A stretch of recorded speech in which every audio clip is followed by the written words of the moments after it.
He even showed one of his men's. They showed his backpack, and it had one bullet hole going through it sideways, and proved that that came from that silent submachine gun from the guy behind him, who was supposed to have killed the dog with that to start with, when we weren't present. This is why I'm here, because if this gets out of control, this is going to happen here. It's happened many times throughout history. Right in this country, you don't hear about it most of the time. I'd rather die on my feet right here with the people like this, good American people, than live on my knees anymore under this de facto government that'll lie to you, steal from you, murder you, make you commit suicide. This is serious stuff. Bring it on. Yes, sir. Randy, sort of a two-part question. Do you think this situation is really the same thing as what happened at Moving Ridge, the first part? Second part of the question is, what advice are you giving the Browns? Real similar situation. Conviction of a non-law. There's different parts of it. I had a failure to appear deal. That was another part of the story. But these people have been convicted of a non-law. It's like he said, the judge appealed for him. Why would he do that? I say it's a trick him to get him back in court where they ain't going to let him go this time. They ain't going to release him because he's failed to appear once or whatever. I don't know what it is, but they were in court. They were railroaded. You know, these judges, have you ever heard of anyone going to prison unlawfully? The prosecutor and the judge knew the guy was innocent and they stuck him there anyway? What the hell's wrong with these people? Where's their heart? What advice are you giving the Browns?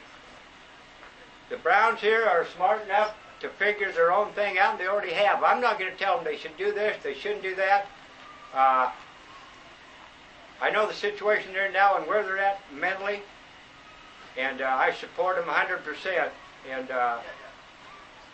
you know, after you get so angry, you overcome your fear, and that's where we're at here, I guess. But we're, being an atheist, I'm praying for a miracle that some common sense will prevail. And I hope the American people can see how they have been buffaloed and stomped in the dirt. And these people that had to do this and enforce it, the IRS, you see, they'll say you have to do this. Oh, he didn't do it, so what do? They don't come out and enforce it. No, they take their U.S. Marshals, go get these guys, and these U.S. Marshals, they'll do it because they're paid pretty good money, and they don't understand that really these people are in the right, and the IRS in the wrong. And you know what? The IRS, if they get thrown in the bus and killed like Deegan up there at Ruby Ridge, they don't care. They just replace him with another one.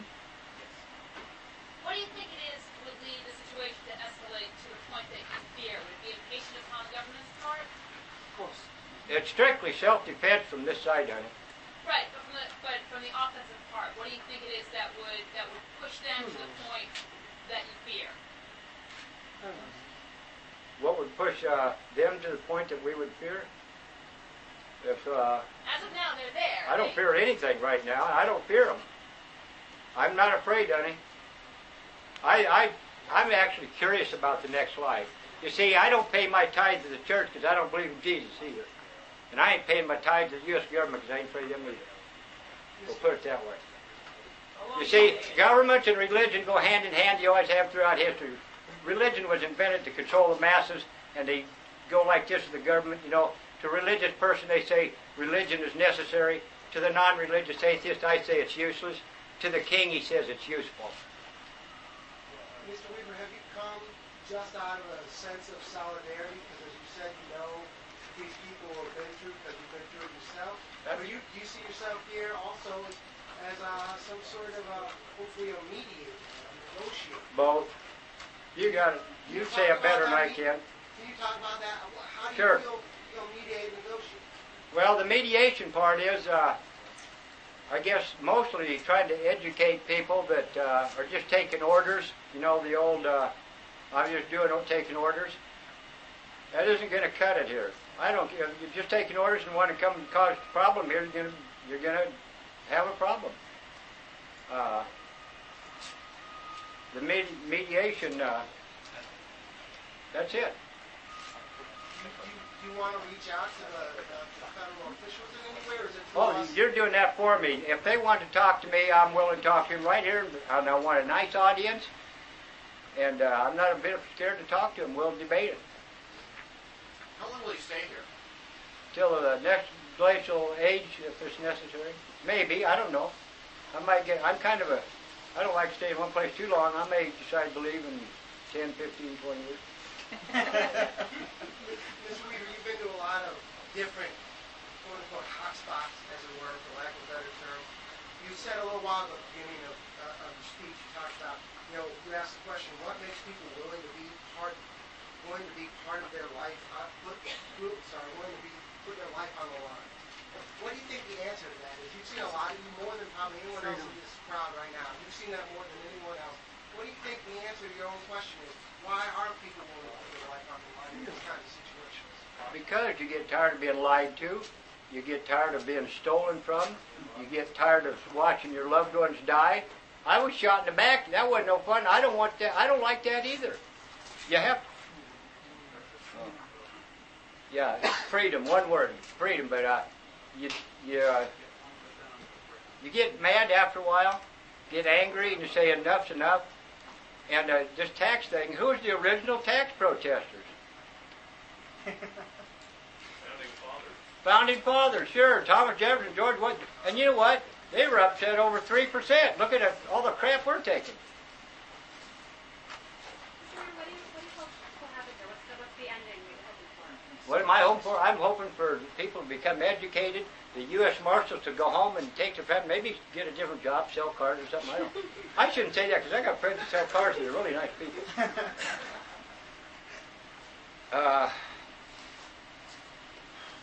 It's easy. The miracle would be a few people. I love y'all. My job is to educate people and support people that are willing to have the courage to stand up.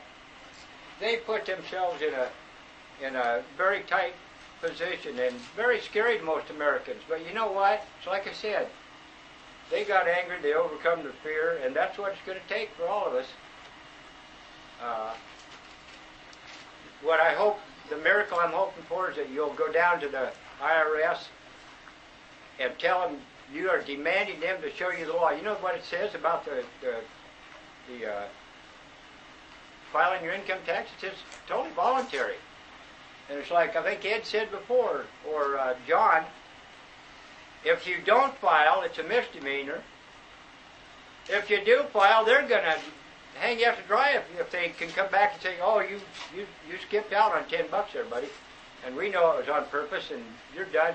And they have ruined the lives of lots of innocent, nice folks if they, stole from them and they killed them and everything else. When's it going to stop? Randy, you're in the state of New Hampshire, which has a motto, live free or die. It also has a constitution besides the United States Constitution.